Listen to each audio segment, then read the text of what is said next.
In the previous lecture, we have started to discuss the radiation from an electric dipole, or particularly you can say the oscillating electric dipole. In fact, a system of two equal and opposite point charges separated by a very small distance is known as electric dipole. And when you say oscillating electric dipole, what is the meaning of that oscillating electric dipole?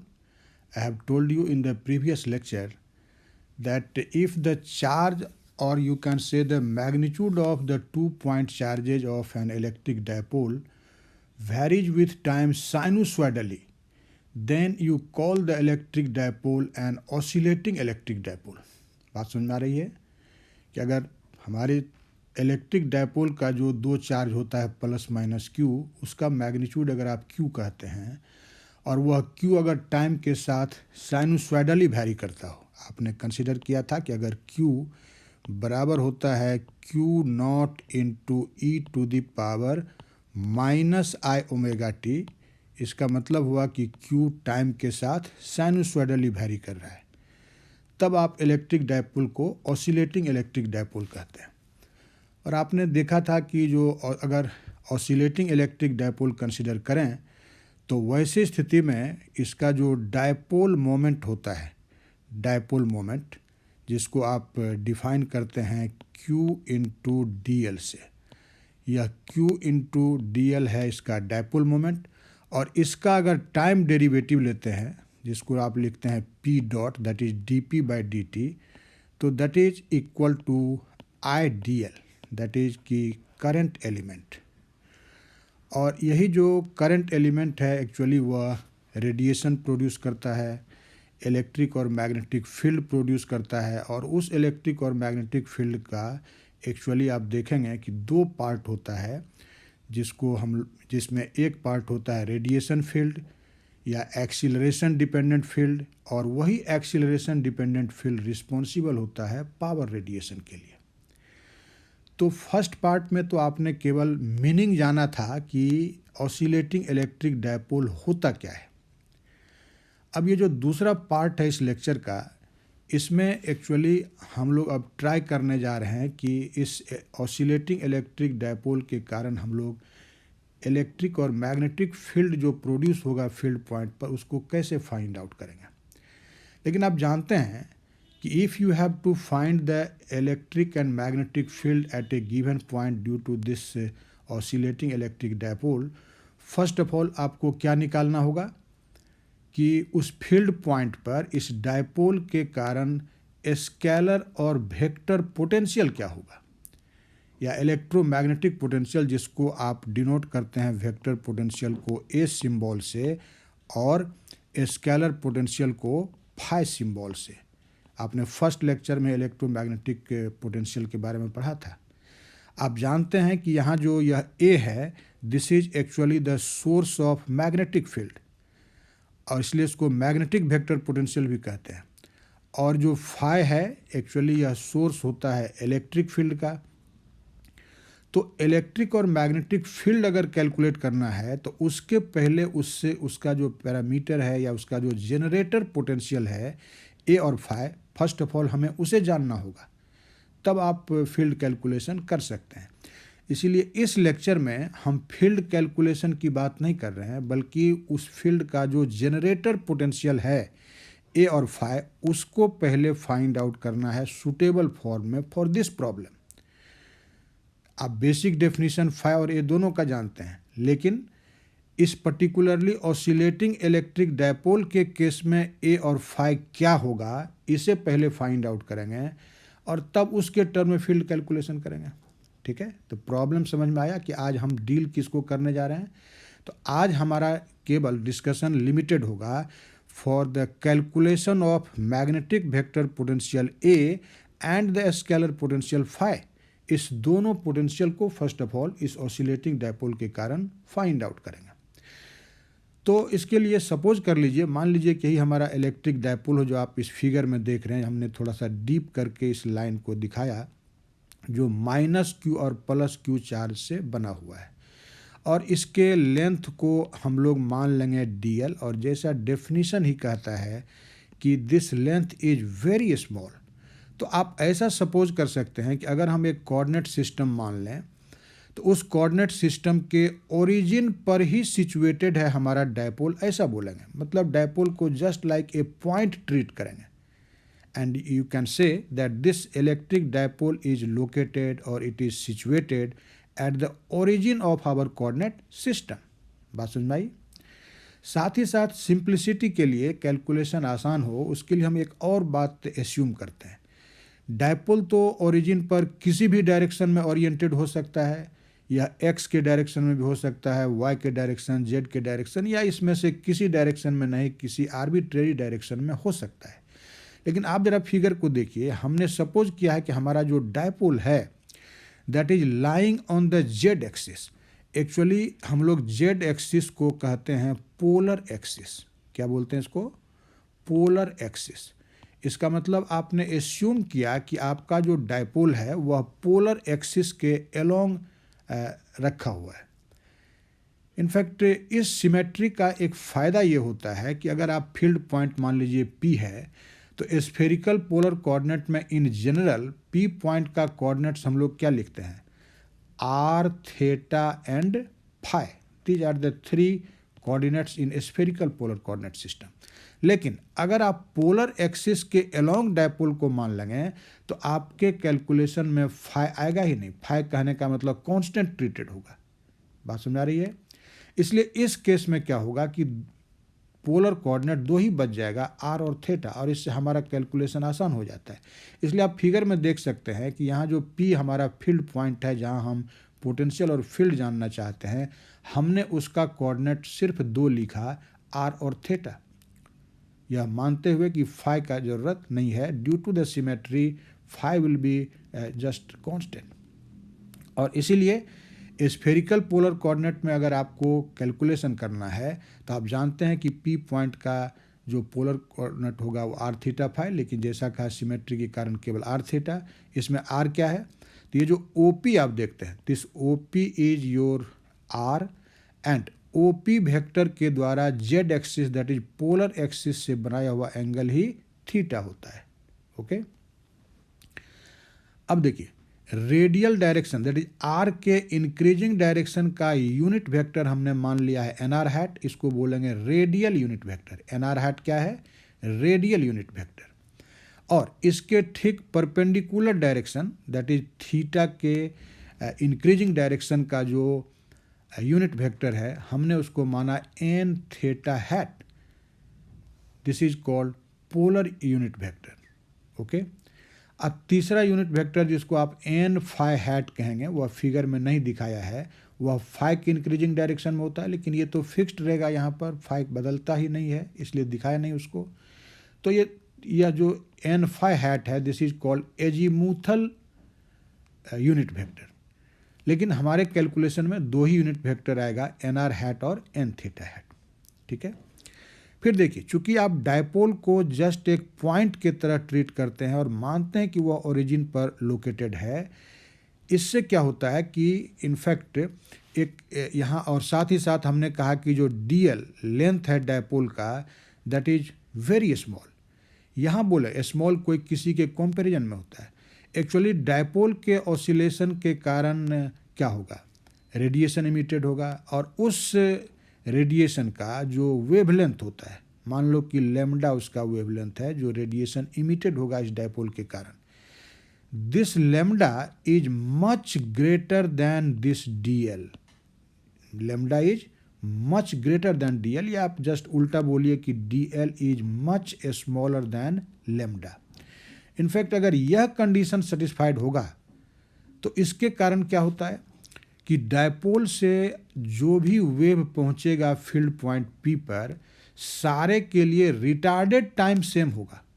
Retarded time सब के लिए same होगा, बशर्ते कि dl जो length है dipole का, that is very very smaller in comparison to the wavelength of the radiation emitted by the dipole. तो सब के लिए retarded time same P point पर। अब ऐसी स्थिति में इसका मतलब ये हुआ कि सारा वेव पी पॉइंट पर साइमल्टेनियसली एक ही साथ पहुंचता है। जब वेव एक ही साथ पहुंचेगा तो पी पॉइंट पर उसके बीच में कोई फेज डिफरेंस नहीं होगा। जो भी वेव पहुंचता है पी पॉइंट पर उसके बीच में कोई फेज डिफरेंस नहीं होगा। ये सारी बात आपने इसलिए सपोज की कि आपने डायपोल को ट्रीट किया पॉइंट के जैसा, लोकेटेड एट द ओरिजिन, और साथ ही साथ ये भी आपने एज्यूम किया कि उसका लेंथ dl लैम्डा से बहुत ही छोटा है। ऐसी स्थिति में यह हो जाएगा। अब देखिए, ये तो कुछ खास बातें हुई, लेकिन हमारा प्राइम एम इस लेक्चर का क्या है? To find the vector potential A and the scalar potential phi at the point P. तो फर्स्ट ऑफ ऑल हम इसी को कैलकुलेट करने जा रहे हैं। पहले हम लोग मैग्नेटिक वेक्टर पोटेंशियल को निकालेंगे और फिर उसके बाद स्केलर पोटेंशियल फाई को निकालेंगे। और कैसे फाइंड आउट करेंगे, इसका बेसिक फॉर्मूला क्या है इसके कैलकुलेशन का, ये आप पिछले ही क्लासेज में पढ़ चुके हैं। जो भी बात हमने आपको बताया वह सब हमने यहाँ मेंशन कर दिया है, आप इससे नोट कर सकते हैं। तो देखिए, जैसा हमने कहा था कि पी पॉइंट का पोलर कोऑर्डिनेट केवल आर थीटा लिखना है, फाई लिखने का ज़रूरत नहीं है, ये ड्यू टू एक्सियल सिमेट्री होता है। अब फर्स्ट ऑफ ऑल हम लोग क्या कैलकुलेट करेंगे? मैग्नेटिक वेक्टर पोटेंशियल ए। कैसे इसको फाइंड आउट करेंगे, आप जरा ध्यान से देखिए इस कैलकुलेशन को, बिल्कुल आसानी से आप समझ सकते हैं। देखिए, जब हम लोगों ने प्रीवियस लेक्चर अटेंड किया था तो आपने देखा था कि ये जो हमारा मैग्नेटिक वेक्टर पोटेंशियल है, इसको डिफाइन करने वाला हमारा इक्वेशन होता है A equal to mu naught over 4 pi integral J over R D V prime. यहाँ देखिए, जे को हमने या जे ओवर आर को हमने स्क्वायर ब्रैकेट के भीतर लिखा है। याद करो, अगर स्क्वायर ब्रैकेट के भीतर लिखते हो तो इसका मतलब हुआ कि ये रिटार्डेड वैल्यू है, रिटार्डेड टाइम पर का वैल्यू है। उस रिटार्डेशन को बताने के लिए स्क्वायर ब्रैकेट का यूज करते हैं। और ये फॉर्मूला ए को डिफाइन करने वाला आप पहले पढ़ चुके हैं। साथ ही साथ पिछले क्लासेज में हमने ये भी डिस्कस किया था कि integral of J D V prime, जे यहाँ क्या है? करंट डेंसिटी है, ध्यान रखना, वह बराबर हो जाता है आई डी एल के। आई इज इलेक्ट्रिक करंट, है ना, आई डी एल, और आई डी एल को आप कहते हैं करंट एलिमेंट। आई डी एल को क्या बोलते हैं? Current element. ओके, अब हमने फिर से यहाँ प्रूव करके नहीं दिखाया, आप कई बार देख चुके हैं, इसीलिए आप इंटीग्रल जे डी भी प्राइम को क्या लिख दिया? आई डी एल। लेकिन ये तो रिटार्डेड वैल्यू है, इसीलिए करंट का रिटार्डेड वैल्यू यहाँ लिखे हैं। करंट आई को आपने लिखा है किसके अंतर्गत? स्क्वायर ब्रैकेट के भीतर। लेकिन अभी भी हमने आपको बताया था कि ऑसिलेटिंग डायपोल के केस में डायपोल का जो डायपोल मोमेंट होता है, अगर उस डायपोल मोमेंट को आप डिफ्रेंशिएट कर दें टाइम के रेस्पेक्ट में, तो वैसी स्थिति में आप इसको लिखते हैं पी डॉट। और आपने पहले क्लास में फर्स्ट लेक्चर में प्रूव किया था कि this is equal to I D L, current element के बराबर होता है। इसलिए I D L can be replaced by P dot, where P dot is the rate of change of dipole moment. ये डायपोल मोमेंट के बदलने का दर है, ठीक है। इसलिए इस ऊपर वाले एक्सप्रेशन में जहाँ है retarded value of current I D L, उसके जगह पर लिखा जा सकता है retarded value of P dot. तो आई डी एल को पी डॉट से रिप्लेस कर दिया। Okay, so finally we get the expression for the magnetic vector potential produced at point P due to this oscillating dipole. ध्यान से देखिए, A equal to mu naught divided by 4 pi R retarded value of P dot. Okay, result तो आ गया ए के लिए। अब ये देखना है कि इस रिजल्ट के में कुछ इंपॉर्टेंट बातें क्या है। फर्स्ट ऑफ ऑल उस बात को डिस्कस करेंगे। सबसे पहले आप देखिए कि ये जो हमारा मैग्नेटिक वेक्टर पोटेंशियल ए है, यह एक्चुअली आर का, टेस्ट पॉइंट का या फील्ड पॉइंट का डायपोल से जो डिस्टेंस है आर, उसका इन्वर्सली प्रोपोर्शनल है। नहीं, A is inversely proportional to R. So हम लोग कहते हैं कि यह जो ए है वह आर पर डिपेंड करता है या केवल आर पर डिपेंड करता है, और यह उसके साथ वैरी करता है। कैसे? As R to the power -1। It means कि your A is actually inversely proportional to 1/r। 1/r का इनवर्सली प्रोपोर्शनल है, ठीक है। अब देखिए, अब दूसरे इम्पॉर्टेंट बात को देखते हैं यहाँ पर कि एक्सप्रेशन को देखिए कि जब आप एक्सप्रेशन लिखते हैं इस तरह का डायपोल के कारण प्रोड्यूस्ड मैग्नेटिक वेक्टर पोटेंशियल का A equal to μ0/4πr retarded value of P dot. तो μ0/4πr यह एक पॉजिटिव स्केलर है, और पॉजिटिव स्केलर से किसी वेक्टर को मल्टीप्लाई करेंगे तो जो रिजल्टिंग वेक्टर होता है उसका डायरेक्शन वही होता है जो हमारे वेक्टर का डायरेक्शन है। तो इक्वेशन ए बताता है कि मैग्नेटिक वेक्टर पोटेंशियल ए उसी डायरेक्शन में होगा जिस डायरेक्शन में पी डॉट वेक्टर है। पी डॉट जिस डायरेक्शन में होगा उसी डायरेक्शन में क्या होगा, ए। और साथ ही साथ यहाँ देखो पी डॉट किस डायरेक्शन में है, तो P dot is equal to ideal. It means कि पी डॉट डायरेक्टेड है एल के तरफ। तो फाइनली आप कह सकते हैं इस आधार पर कि हमारा जो मैग्नेटिक वेक्टर पोटेंशियल ए है वह पैरेलल है पी डॉट का, नहीं, और पी डॉट पैरेलल है डी एल का। It means you can say that A is parallel to D L. कहने का मतलब जो डायपोल मोमेंट जिस दिशा में होगा, या कहिए डायपोल मोमेंट डीएल के दिशा में होता है, उसी डायरेक्शन में यह मैग्नेटिक वेक्टर पोटेंशियल होता है, ठीक है। और आपने अभी डीएल को लिया था अलोंग जेड एक्सिस। इसका मतलब क्या हुआ, अब अगर हम एक्सियल सिमेट्री मेंटेन करते हैं, पोलर एक्सिस के अलोंग डायपोल को रखेंगे, तो उस कंडीशन में मैग्नेटिक वेक्टर पोटेंशियल जो प्रोड्यूस हो रहा है वह एक्चुअली पोलर एक्सिस के अलोंग ही होगा। ओके, हम उम्मीद करते हैं कि ये सारी बातें आपको बिल्कुल क्लियर हो गई होगी। अब देखिए, अब इनफैक्ट ए एक वेक्टर है। अब इस वेक्टर का हम कंपोनेंट जानना चाहते हैं। पोलर कोऑर्डिनेट सिस्टम में इसका कंपोनेंट जानेंगे, ठीक है। तो पोलर कोऑर्डिनेट सिस्टम में कंपोनेंट जानने के लिए आप सपोज कर लीजिए कि जिस डायरेक्शन में हमारा ए है, अभी आपने सीखा कि ए किस डायरेक्शन में है, जेड के डायरेक्शन में। चूँकि हम स्फेरिकल पोलर कोऑर्डिनेट सिस्टम में कैलकुलेशन कर रहे हैं, तो ऐसे कार्टेशियन कोऑर्डिनेट सिस्टम में जेड के डायरेक्शन का यूनिट वेक्टर आप के हैट मानते हैं, लेकिन हमारा कोऑर्डिनेट सिस्टम डिफरेंट है, इसीलिए हम जनरल रूप में मान लेते हैं कि जो जेड के डायरेक्शन का यूनिट वेक्टर है वह है एन हैट।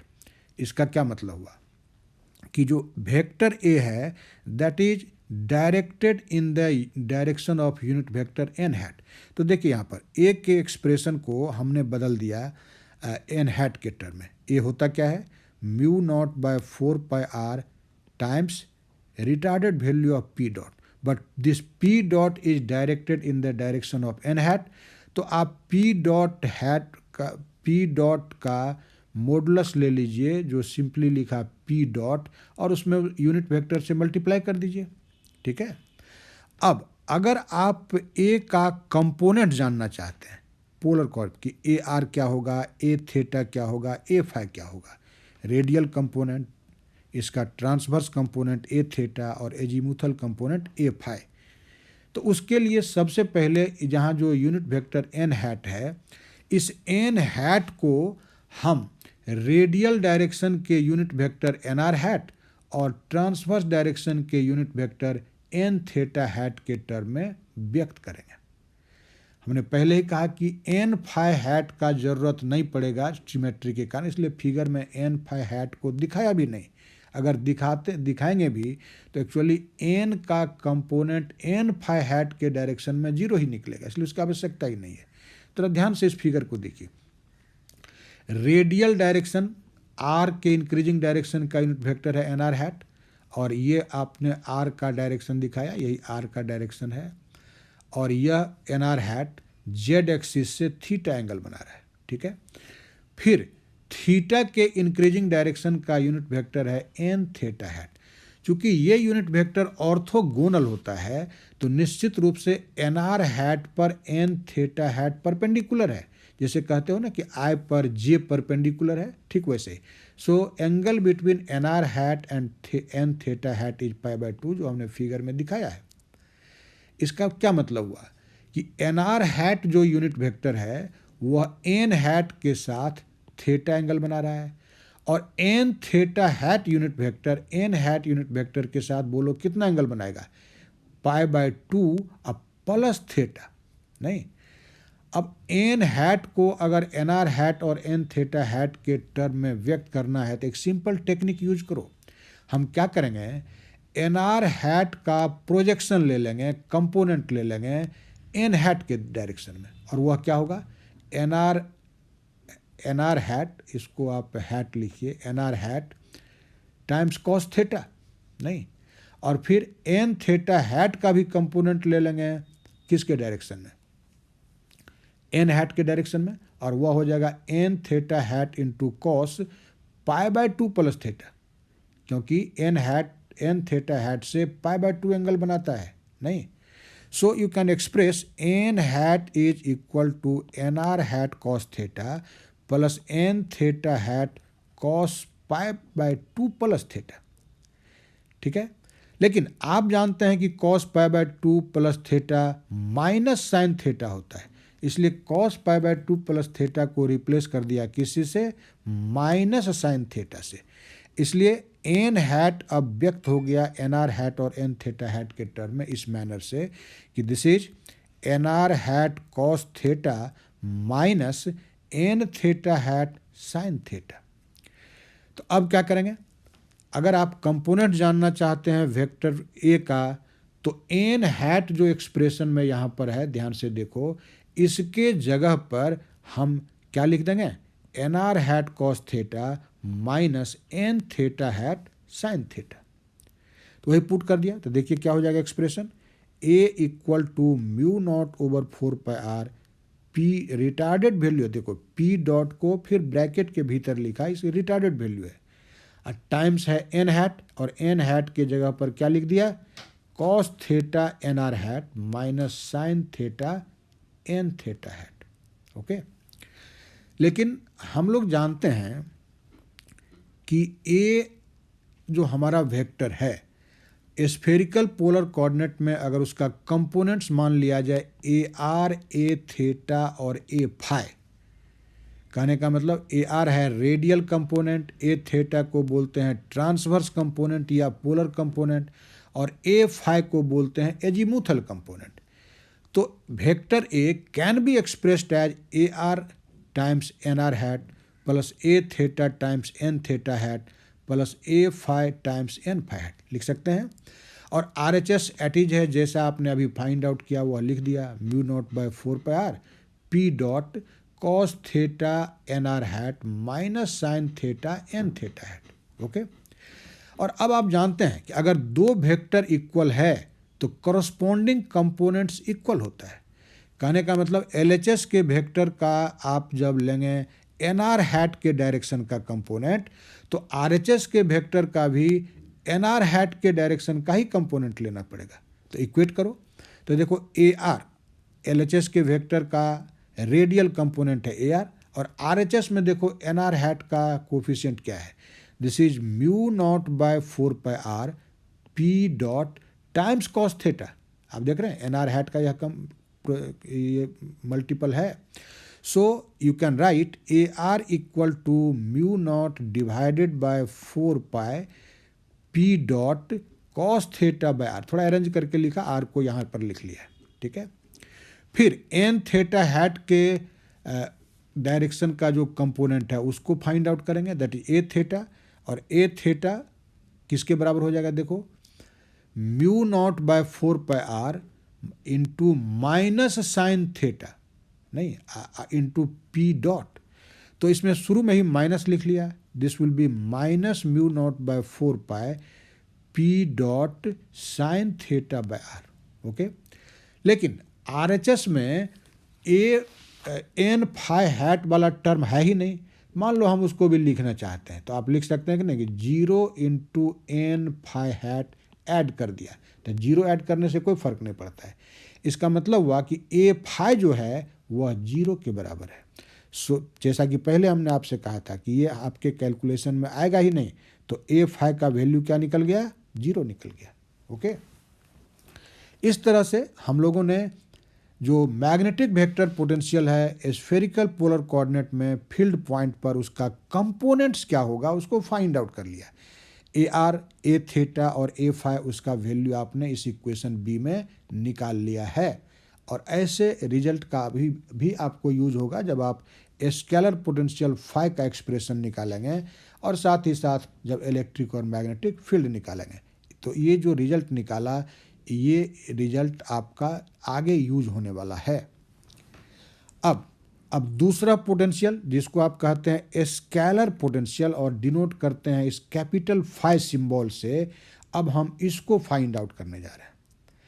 देखिए एक्चुअली जब हम लोग फर्स्ट लेक्चर ही पढ़े थे इलेक्ट्रोडायनेमिक पोटेंशियल के संबंध में, तो वहाँ हमने लॉरेंज कंडीशन आपको बताया था, याद कीजिए।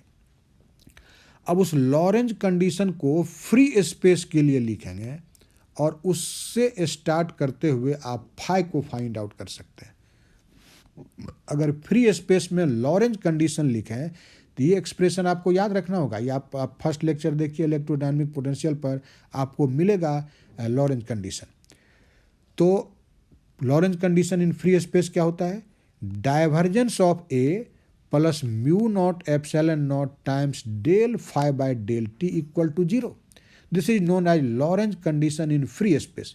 अगर किसी डाइलेक्ट्रिक मीडियम में इसको लिखना हो तो जहां आप म्यू नॉट एप्सिलॉन नॉट लिखे हैं वहां सीधा लिख देते हैं म्यू एप्सिलॉन। ओके, लेकिन हमको अभी फ्री स्पेस से मतलब है। अब इसी को सिंप्लीफाई करना है। देखो डाइवर्जेंस ऑफ ए ज्यों का त्यों है, और आप जानते हैं कि एक्चुअली जो सी होता है this is speed of electromagnetic wave in free space, यह किसके बराबर होता है? 1/√/μ naught into epsilon naught. Okay, ये तो वेल नोन फॉर्मूला है।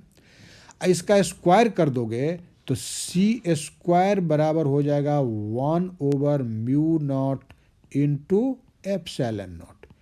तो हमारे रिजल्ट में है म्यू नॉट एप्सिलॉन नॉट। तो देखो म्यू नॉट एप्सिलॉन नॉट क्या होगा? This will B 1/c²। Okay, so your Lorentz condition becomes divergence A plus 1/c² del phi by del t equal to 0। ठीक है, हमारा फाइनल एम है phi निकालना, इसलिए आप थोड़ा इसको सिंप्लीफाई करिए। 1/c² del phi by del T बराबर क्या हो जाएगा? Minus divergence of A, and therefore del phi by del T ये बराबर होगा minus c² times divergence of A. Okay, और जैसा हमने शुरू में फर्स्ट लेक्चर में ही कहा था कि इस केस में जो कैलकुलेशन है वह स्फेरिकल पोलर कोऑर्डिनेट में ईजियर होता है, कन्वेनियंट होता है। इसीलिए हमने आपको फर्स्ट लेक्चर में एक्सप्रेशन बताया था gradient of a scalar function का, divergence of a vector function का, curl of a vector function का, किस कोऑर्डिनेट सिस्टम में? Spherical polar coordinate system. First lecture को देखो, और हमने कहा था कि उसका यूज डायरेक्टली यहाँ पर होगा। इसलिए आप देखिए अब आपके कैलकुलेशन में आ गया डाइवर्जेंस ऑफ ए। अब इस डाइवर्जेंस ऑफ ए का वैल्यू क्या होता है इन स्फेरिकल पोलर कोऑर्डिनेट सिस्टम, वो हम डायरेक्ट यहाँ लिखेंगे, वो हम आपको बता चुके हैं। So this will be minus c², और डाइवर्जेंस ऑफ ए बराबर क्या होता है? यह होता है 1/r² del del R r² A R plus 1/r sine theta del del theta A theta sine theta, and plus 1/r sine theta del A phi by del phi. याद है ये एक्सप्रेशन आपने डाइवर्जेंस ऑफ ए के लिए पहले lecture में हमने mention कर दिया था, ये आपने पढ़ा है वहाँ पर। ठीक है, तो ये तो याद रखते हुए लिखना पड़ेगा। अब देखिए अब हम लोग क्या करेंगे? ए आर का वैल्यू और ए थीटा का वैल्यू और ए फाई का वैल्यू जो हमने अभी तुरंत फाइंड आउट किया है, आप देखिए इक्वेशन बी में ये निकाला हुआ है ए आर, ए थीटा और ए फाई। इस इक्वेशन बी से आप इस तीनों का वैल्यू अब इस एक्सप्रेशन में पुट कर देंगे। ए आर के जगह पर, ए थीटा के जगह पर और ए फाई के जगह पर उसका जो वैल्यू आपने निकाला है उसको अब पुट करना है। तो देखिए उसको पुट करते हैं। तो del phi by del T क्या हो जाएगा? Minus c²। 1/r² del del R, R square A R था। ए आर का वैल्यू आप देख चुके हैं, this is actually the value of A R, जिसको हम अंडरलाइन कर रहे हैं, mu naught P dot cos theta divided by 4πr, this is the expression for A R, put कर दिया उसको। फिर है 1/r sine theta del del theta, और यहाँ पर क्या होता है, यहाँ होता है साइन थीटा ए थीटा। अब देखो ए थीटा का एक्सप्रेशन होता है mu naught P dot sine theta divided bye 4r, और एक साइन थीटा से फिर मल्टीप्लाई हुआ, इसलिए क्या हो गया साइन स्क्वायर थीटा। लेकिन ए फाई का वैल्यू अभी आपने फाइंड आउट किया है कि this is 0, so last term में जो है del A phi by del phi वो तो 0 हो जाएगा, so last term is 0। Okay, अब इसी को सिंप्लीफाई करेंगे, del phi by del T निकलेगा। देखो म्यू नॉट बाय 4π दोनों टर्म में मौजूद है, तो हम इस म्यू नॉट बाय 4π को कॉमन ले सकते हैं। हमने यहाँ पर म्यू नॉट बाय 4 को कॉमन ले लिया, बाहर में था केवल -c², आप लिख रहे हैं mu naught c² by 4π with minus sine, ठीक है। तो रिमेनिंग टर्म देखिए क्या होगा, 1/r² P dot cos theta, P dot cos theta. अब ये कैसे लिख रहे हैं, बच क्या रहा है, भीतर में देखो कि तुम्हारा एक आर जो यहाँ पर है उस r² से कैंसिल हो गया, तो एक आर ऊपर में बचा। अब दो फंक्शन का यहाँ प्रोडक्ट है, एक है आर और दूसरा है एक्चुअली पी डॉट। क्योंकि आप आर के रेस्पेक्ट में पार्शियल डिफरेंशिएशन करते हैं तो कॉस थीटा को कांस्टेंट ट्रीट करना होगा, और डिफरेंशिएशन होगा किसका, आर और पी डॉट का। तो फर्स्ट टर्म में अगर हम लोग सपोज कर लीजिए कि आर को डिफरेंशिएट करेंगे या पी डॉट को ज्यों का त्यों रखेंगे, तो 1/r² पी डॉट तो ज्यों का त्यों रख लिया, ठीक है। एंड ये जो 1/r² है, यहाँ वाला 1/r² है जो आप देख सकते हैं बाहर में जो है, और आर जो ऊपर बचा उसको डिफरेंशिएट करेंगे del are by del R, that will be 1। इसलिए जब आप आर को डिफरेंशिएट करते हैं तो रिजल्ट आया 1/r² P dot cos theta. अब क्या करना है, अब हमको डिफरेंशिएट करना है पी डॉट को, किसको डिफरेंशिएट करेंगे, पी डॉट को आर के रेस्पेक्ट में पार्शियली, ध्यान से देखिए। तो 1/r² वह लिखा हुआ है 1/r², फिर ऊपर में एक आर बचा था और कॉस थीटा तो है ही, तो आर कॉस थीटा लिख लिया, और डिफरेंशिएशन कर रहे हैं आर के रेस्पेक्ट में पी डॉट का, retarded value of P dot, ध्यान रखना this is not ordinary P dot but it is retarded value of P dot, लिख लिया। अब लास्ट टर्म को जरा आप ध्यान से देखिए, इसमें 1/r साइन थीटा से मल्टीप्लाइड है, तो उसको एट इज ज्यों का त्यों लिख लेंगे, और एक आर यहाँ पहले से नीचे में है, इसलिए हो गया r² साइन थीटा। डिफरेंशिएशन करना है थीटा के रेस्पेक्ट में, तो हमारा जो पी डॉट है वह नहीं डिपेंड करता है थीटा पर, जो भीतर वाला आर है उसको तो आपने r² करके लिख ही लिया, वह भी थीटा से इंडिपेंडेंट है, तो इंडिपेंडेंट वेरिएबल है। तो डिफरेंशिएशन यहाँ केवल होगा साइन स्क्वायर थीटा का, और साइन स्क्वायर थीटा पहले डिफरेंशिएटेड होगा किसके रेस्पेक्ट में, साइन थीटा के रेस्पेक्ट में, जिसको तुम लिखोगे 2 साइन थीटा। अब फिर साइन थीटा डिफरेंशिएटेड होगा थीटा के रेस्पेक्ट में, जो होगा कॉस थीटा। इसलिए साइन स्क्वायर थीटा का थीटा के रेस्पेक्ट में डीसी हो गया 2 साइन थीटा कॉस थीटा। वही चीज़ यहाँ लिख दिया है कि 2 sine theta cos theta divided bye r² sine theta times P dot, retarded value of P dot. लेकिन अब देखिए, अभी भी हमारे एक्सप्रेशन में एक डेरिवेटिव है del del R retarded value of P dot. What will be the value of this, इसको सबसे पहले निकालेंगे कि इसका वैल्यू क्या होगा। तो आप जानते हैं कि जब आप कहते हैं कि पी डॉट का रिटार्डेड वैल्यू, इसका मतलब यह पी डॉट डिपेंड करता है टी माइनस आर बाय सी। याद करो टी माइनस आर बाय सी क्या है, इसको आप पहले के कैलकुलेशन में लिखते थे T prime and actually this is retarded time, ठीक है।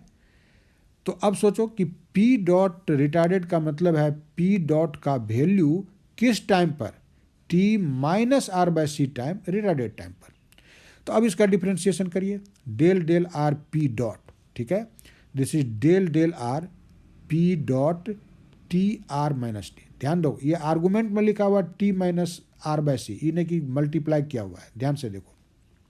अब देखो हमें P dot R T minus are by C को आर के रेस्पेक्ट में फाइनली पार्शियली डिफ्रेंशिएट करना है, लेकिन पी डॉट जो है वह पहले डिफ्रेंशिएटेड होगा टी माइनस आर बाय सी के रेस्पेक्ट में, फंक्शन ऑफ ए फंक्शन, और फिर तब T minus are by C को डिफ्रेंशिएट कर देंगे आर के रेस्पेक्ट में।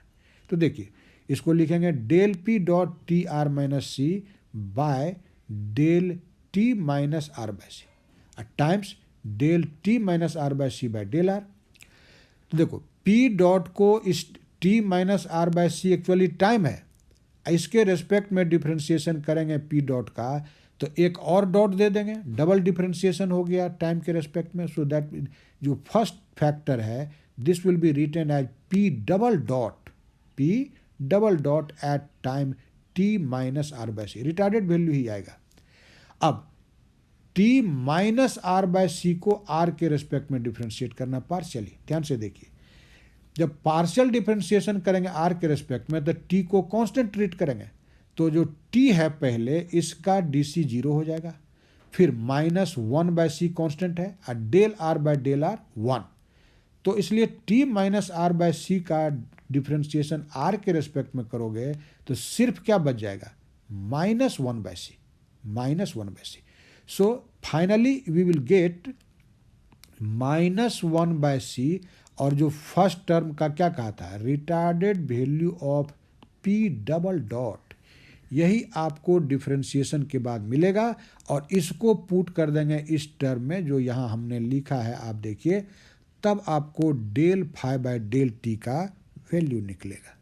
ओके, तो देखिए कि del are P double dot finally क्या निकल गया, P double dot zero minus one by C and this is minus P retarded value of P double dot by C, ये रिटार्डेड वैल्यू है, ध्यान रखना है।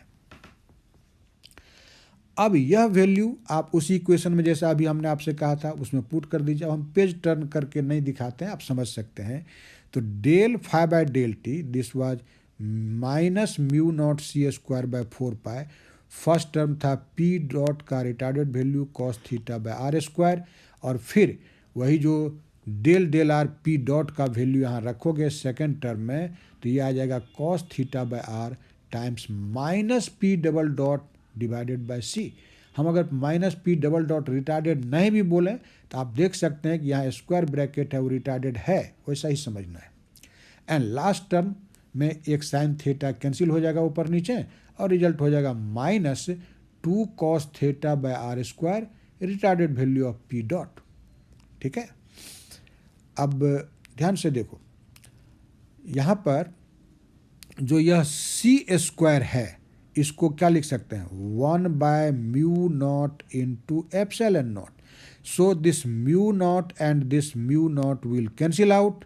ठीक है, साथ ही साथ जो माइनस बाहर में है अब हम उसको इंट्रोड्यूस कर रहे हैं भीतर, तो भीतर लोगे तो फर्स्ट टर्म माइनस हो जाएगा और जो लास्ट टर्म है वह प्लस हो जाएगा। और ध्यान से देखिए फर्स्ट टर्म होगा minus P dot cos theta by are square और लास्ट टर्म हो जाएगा plus 2 P dot cos theta by are square. तो last 2 P dot cos theta by are square में से सब्ट्रैक्ट कर दो फर्स्ट को तो क्या बच जाएगा, that will be p dot cos theta divided by are square. Okay, और सेकेंड टर्म भी माइनस है, देखो यहाँ पर माइनस है तो इस माइनस जो बाहर वाला है उसके कारण प्लस हो गया and it will be this will be what, this is P double dot का retarded value into cos theta divided by are C. Okay, अब del phi by del T कितना के बराबर लिख सकते हैं, देखो यहाँ बच गया 1 बाय 4 पाई एप्सिलॉन नॉट।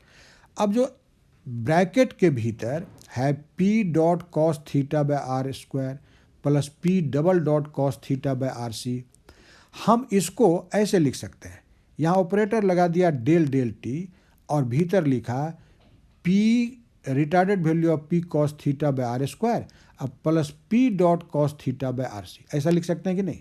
क्योंकि जब तुम टी के रेस्पेक्ट में डिफ्रेंशिएशन करोगे तो यहाँ जो पी लिखे हैं यह हो जाएगा पी डॉट जो फर्स्ट टर्म में आया है, और जब पी डॉट को पर ऑपरेटर लगाएंगे डेल डेल टी तो ये हो जाएगा पी डबल डॉट, बाकी चीज़ कांस्टेंट ट्रीटेड होगा आर और थीटा क्योंकि टी के रेस्पेक्ट में डिफ्रेंशिएशन है, इसलिए इसको इस मैनर से लिखा जा सकता है। तो अब जरा देखिए, एलएचएस कहता है कि फाई को टी के रेस्पेक्ट में डिफ्रेंशिएट करोगे पार्शियली तो del phi by del T मिल रहा है, और आरएचएस में आप कहते हैं कि 1/4 pi epsilon naught P cos theta by are square plus P dot cos theta by are c, इसको टी के रेस्पेक्ट में डिफ्रेंशिएट करेंगे तब यह मिलता है। इसका मतलब अगर कंपेयर करें तो जहां एलएचएस में फंक्शन है फाई, वहां आरएचएस में फंक्शन क्या है? आरएचएस में है 1/4 pi epsilon naught times retarded value of P cos theta divided by are square plus retarded value of P dot cos theta divided by are c. इस तरह से आप देखिए कि फाई के लिए एक्सप्रेशन आपने फाइंड आउट कर लिया। Okay, so this is actually the expression for phi. ध्यान से अगर आप इस एक्सप्रेशन को देखेंगे तो इस एक्सप्रेशन का दो पार्ट है। पहला होगा 1/4 pi epsilon naught P cos theta by are square. याद करो, जब तुम इलेक्ट्रोस्टैटिक्स में डायपोल पढ़ते हो जहाँ पर डायपोल ऑसिलेटिंग नहीं होता है, उसका चार्ज कांस्टेंट होता है, तो उसके कारण पोटेंशियल का यही एक्सप्रेशन आता है, 1/4 pi epsilon naught P cos theta by are square ही आता है। इसलिए हम लोग इस जो फर्स्ट पार्ट ऑफ पोटेंशियल है उसको सोचेंगे कि वह एक स्टैटिक डायपोल के कारण पोटेंशियल है, और हमने उसको लिखा फाई प्राइम सिंबल से, और आप उसको लिख सकते हैं 1/4 pi epsilon naught P dot r by r cube. Actually देखो ऊपर है पी कॉस थीटा, लेकिन हमने लिख दिया पी डॉट आर, तो पी डॉट आर क्या होगा? P R cos theta. तो एक आर एक्स्ट्रा लिख लिया, तो नीचे भी एक आर एक्स्ट्रा कर देंगे, आर स्क्वायर था तो आर क्यूब कर दिया। ठीक है, सो जो फर्स्ट पार्ट है उसको आप इस तरह से डिफाइन कर सकते हैं, और ये एक्चुअली उस समय का पोटेंशियल है जिस समय हमारा जो डायपोल है, सोचो कि उसका चार्ज वैरी नहीं करता है, या दूसरे तरह से इसको कहते हैं कि this is potential due to average dipole moment p. Average dipole moment लेने का मतलब कांस्टेंट डायपोल मोमेंट लेना। ठीक है, साथ ही साथ आप देख रहे हैं कि ये जो फाई प्राइम है वह आर स्क्वायर का इन्वर्सली प्रोपोर्शनल है। यहाँ आर क्यूब से कंफ्यूज मत करना, ऊपर भी आर है, कैंसिल होकर के नीचे आर स्क्वायर बचता है। So phi prime is proportional to 1/r square. Okay, लेकिन सेकेंड पार्ट को देखिए, सेकेंड पार्ट के पोटेंशियल को अगर हम फाई डबल प्राइम मान लें तो that will be 1/4 pi epsilon naught P dot R divided by are square C. एक आर फिर आपने ऊपर बढ़ा दिया, इस रूप में लिख सकते हैं इसको। ठीक है, लेकिन इसमें है पी डॉट। पी डॉट का मतलब कि ऐसे डायपोल का यह डायपोल मोमेंट है जिसका डायपोल मोमेंट टाइम के साथ बदल रहा है। पी डॉट मतलब D P by D T, dipole moment is changing. तो एक्चुअली यही रेडिएशन वाला पार्ट हो गया, जहाँ वेलोसिटी बदलेगा, एक्सीलरेशन होगा, वह पोटेंशियल है, और यही पोटेंशियल रिस्पॉन्सिबल होता है जो रेडिएशन फील्ड होगा, या पावर फील्ड कहते हैं जिससे पावर निकलता है, उसके लिए। ठीक है, इसलिए हमने लिखा कि this is actually due to the pulsating action of dipole. Pulsating action means कि जो वे पल्स निकलता है ऑसिलेशन के कारण हुआ। साथ ही साथ यह जो फाई डबल प्राइम है यह आर का इन्वर्सली प्रोपोर्शनल है। फिर देखिए, अब फाई के एक्सप्रेशन में तो कॉस थीटा भी प्रेजेंट है ना, इसका मतलब थीटा के इन अकॉर्डेंस भी आपका जो फाई है वह वैरी करेगा। दोनों टर्म में कॉस थीटा मौजूद है। तो ध्यान से सोचो कि अगर थीटा का वैल्यू π/2 ले लें, थीटा का वैल्यू π/2, यहाँ पर आप देख सकते हैं दिस इज एक्चुअली π/2 है कि नहीं। डायपोल जेड एक्सिस के तरफ है। इस फिगर को जरा आप देखिए, हमने थोड़ा डीप करके डायपोल को दिखाया। And this angle is π/2। अगर थीटा π/2 है तो कॉस थीटा 0 होगा। और कॉस थीटा फाई को डिफाइन करने वाले दोनों टर्म में है। आप देख सकते हैं यहाँ पर जो फाइनल हमारा एक्सप्रेशन है फाई के लिए, उसमें क्या है कि यहाँ भी कॉस थीटा, यहाँ भी कॉस थीटा, और थीटा अगर 90 हो गया तो this cos theta will be 0 and so the potential phi will be 0। इसका क्या मतलब कि ये जो इक्वेटोरियल प्लेन है, इस इक्वेटोरियल प्लेन या एक्सिस पर पोटेंशियल का वैल्यू 0 होगा। ठीक है, इक्वेटोरियल प्लेन में पोटेंशियल 0 होता है। ठीक है, लेकिन अगर हम एक्सियल पॉइंट ले लें, जिस एक्सिस पर डायपोल है उसी पर अगर हमारा फील्ड पॉइंट सिचुएटेड हो तो उसके लिए थीटा 0 हो जाएगा। जो पॉइंट हम लेते थे अभी P, वह आपने अभी इक्वेटोरियल प्लेन में लिया या इक्वेटोरियल एक्सिस पर लिया तो 0 हो गया। लेकिन अगर उस P पॉइंट को, फील्ड पॉइंट को इस पोलर एक्सिस पर ही ले लें तो थीटा 0 होगा और कॉस थीटा होगा 1। और कॉस थीटा अगर 1 है तो this is maximum value of cos theta. It means जो पोलर एक्सिस है उस पर मैक्सिमम पोटेंशियल प्रोड्यूस होगा। ठीक है, मैक्सिमम पोटेंशियल। और इसी तरह से आप देखिए कि जो थीटा के हिसाब से फाई कैसे बदलता है, उसको हमने उस वेरिएशन को यहाँ फिगर में दिखाया है। So this figure actually describes how this scalar potential phi varies with theta। तो दोनों पोटेंशियल ए और फाई कैसे फाइंड आउट करेंगे इस ऑसिलेटिंग डायपोल के कारण, ये आपने सीख लिया। हमें उम्मीद है कि आप सारे कैलकुलेशंस को क्लियरली समझे होंगे, सारा कॉन्सेप्ट भी आपके दिमाग में आया होगा। अब इसी एक्सप्रेशन के यूज से आने वाले लेक्चर में हम लोग फील्ड कैलकुलेशन करेंगे, मैग्नेटिक फील्ड और इलेक्ट्रिक फील्ड।